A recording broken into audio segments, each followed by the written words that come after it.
प्रयागराज तीर्थराज में महाकुंभ मेला का प्रारंभ हो चुका है।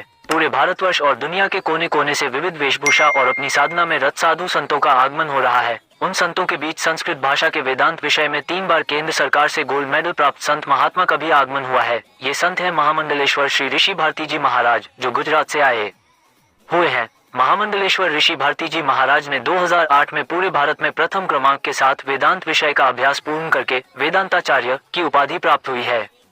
जब वेदांत का अभ्यास पूर्ण हुआ तब अपने विद्यागुरु को दक्षिणा देने गए, तब विद्यागुरु ने कहा, बेटा, आपने जो विद्याभ्यास किया है वो सनातन धर्म और राष्ट्र की सेवा में समर्पित करना, यही मेरी गुरु दक्षिणा है।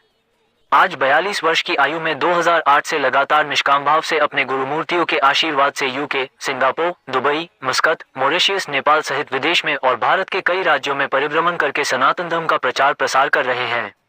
उन्होंने बताया कि 2025 का महाकुंभ मेला जो गंगा, यमुना और सरस्वती के त्रिवेणी संगम लगा, वो सिर्फ 3 नदियों का ही संगम नहीं है, अपितु ये संगम स्वच्छता, सुरक्षा और सुंदर व्यवस्था का भी त्रिवेणी संगम है। ये भव्यता, दिव्यता और डिजिटल का भी त्रिवेणी संगम है। ये समानता, आजीविका और सांस्कृतिक धरोहर का भी त्रिवेणी संगम है। ये ज्ञान योग, भक्ति योग और निष्काम कर्म योग का भी त्रिवेणी संगम है। ये सुरता, सेवा और समर्पण का त्रिवेणी संगम है। ये भजन, भोजन और साधना का भी त्रिवेणी संगम है। ये धर्मसत्ता, राजसत्ता और लोकसत्ता का भी त्रिवेणी संगम है। और ये महाकुंभ आध्यात्मिक प्रयोग भी है।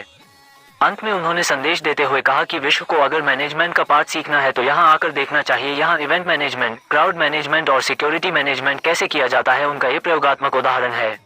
रिपोर्ट सलाउद्दीन उमर खान, उत्तर प्रदेश, प्रयागराज। देश विदेश की ताज़ा खबरों को देखने और सुनने के लिए हमसे जुड़ें। चैनल को लाइक, सब्सक्राइब और शेयर करें। कमेंट बॉक्स में अपनी राय दें।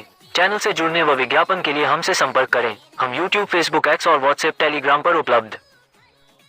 अगर हम कट्टरवादी सनातनी है तो हमें 2025 बोलना ही नहीं चाहिए, क्योंकि ये तो आंक जो है वो अंग्रेजी है।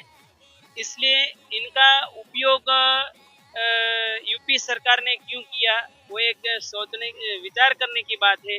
पूरे विश्व को कॉन्टेस्ट में रखकर ये आंक का यूज किया होगा।